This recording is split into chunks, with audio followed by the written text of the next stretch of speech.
Hi everyone, Gabby here. Today we're going to be making something, probably have this in your refrigerator at all times.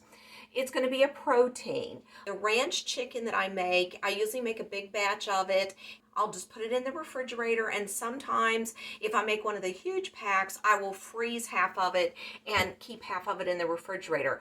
That way it's readily available for me to have to put on salads, to make a little vegetable stir fry, anything like that. Because I just find if I don't have something quick in the refrigerator that's already prepared, sometimes when I get home from work, I tend to reach for all the wrong things.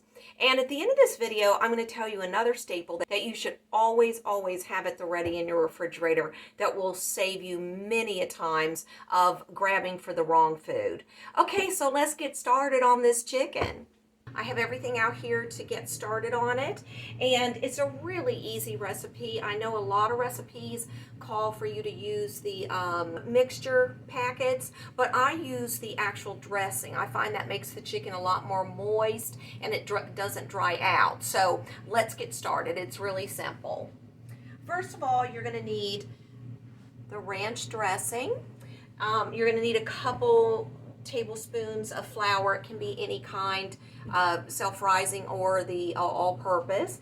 And then I also have a couple of chicken breasts here, which I'm going to pound out really thin because that's the way I like them. If you don't like them that way, you don't have to pound them out that thin, or you don't have to pound them out at all. Just bake them a little bit longer. In case you're new here, this is our handy dandy countertop trash can. Yes, it's an ice bucket, and I did pick it up at a thrift store, but it is the greatest thing to just have on top of your counter. And then whenever you have debris or trash that you need to put in it, you can just open it up, put all your debris in there, and then when you're done, you can just take out the bag and dispose it. Or sometimes I use it for a couple of days if I know I'm going to be doing a lot of cooking, because it's sealed so no odors can escape. Let's start on pounding this out. So I just take one, and I use saran wrap. I have a real heavy pounder here. Oh yeah, that looks good. Pick it up in between the plastic and I can show you. So that's about how thin. Great. All right, so we got this one all pounded out. Now let's see how we do with this one.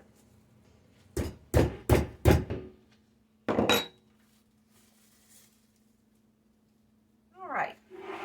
So this one is not going to be quite as thin as the other one was because it's a little bit thicker, but that's okay. And now I'm just going to take my knife and just take any little bits of fat off of it that I see. It would probably cook off. Here's another thing that I do, and again, you don't have to do this if you don't want to. You like to cut it into 3 pieces. So I have these all cut into the 3 sections, and so now all we have to do is just mix up our little paste that we're going to put on the chicken, which is going to be the ranch chicken. And I usually try to get like a pretty flat bowl.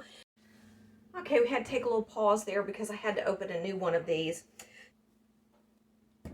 Some of the dressing in there, probably about half a cup or so.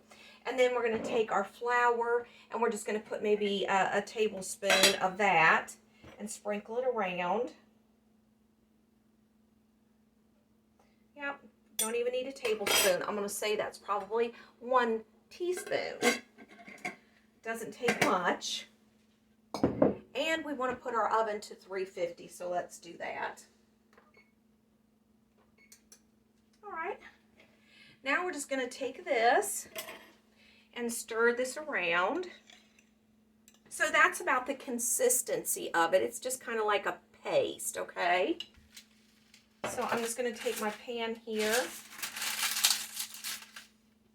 Okay, and then I just take the chicken and I just pat some on the back like that.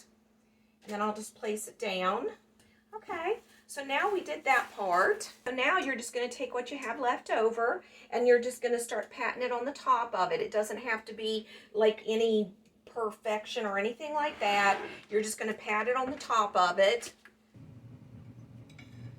Now, some people do like to put Parmesan cheese on the top of it, which totally you can do that if you like. Actually, I probably have some. Maybe I will sprinkle some Parmesan cheese on the top. I mean, that's totally optional. I don't usually, but I think I have some that I need to use up. That's the kind of Parmesan cheese that I have. So I'll just sprinkle a little bit of this on here, and then that'll give it a little bit of extra flavor. And there's the oven, 350. All right. So we'll get this in the oven for 30 minutes, and then we'll take it out and give it a taste. My grandson also loves this. Kids, everybody loves this kind of chicken, especially because if you pound it out, it really gets so tender. Elderly adult who can't chew very well, again, this is a really good protein for them. I appreciate the fact that there's those roasted chickens that they have in the grocery store, and they're not even terribly expensive, but those are injected with so much fluids of sodium and all kinds of chemicals and things. They bleach them. I really just don't think that those are that terribly healthy. If you have to get that, I understand, but I don't think it's really effective when you're trying to watch your calories for weight loss. I think that this is a much better product, and if you pre-make it and already have it in your refrigerator ready for you, you won't have a problem. All right, I'm gonna get this in the oven for 30 minutes at 350, and I'll be back. All right, everyone, that just came out of the oven, and my grandson just stopped by, so he was sampling the chicken. But now we're gonna taste it together, okay? So let's grab us a fork. What it looks like when it comes out of the oven. Okay, we're gonna give it a quick taste here. It's always so delicious though, guys. I'm telling you, you just can't go wrong with this. I love to dip it in some sauce though. Doesn't that look good? Wow, you guys, that is so delicious. I'm so glad that you guys came along with me today to make this ranch chicken. And just remember to make up a bunch maybe on Sunday or Monday night, put it in the refrigerator, and then you'll have it to put on salads, heat up and have some dippy sauce with it or something like that. It's a great protein to just have on hand. And here's my tip, guys, for another great protein to always have in your refrigerator at the ready. You've always got to have hard-boiled eggs in your refrigerator. That way, again, you just have a quick snack. You have some to put on your salad. This is Gabby. I'll be back again later, and I hope you will be too. Bye.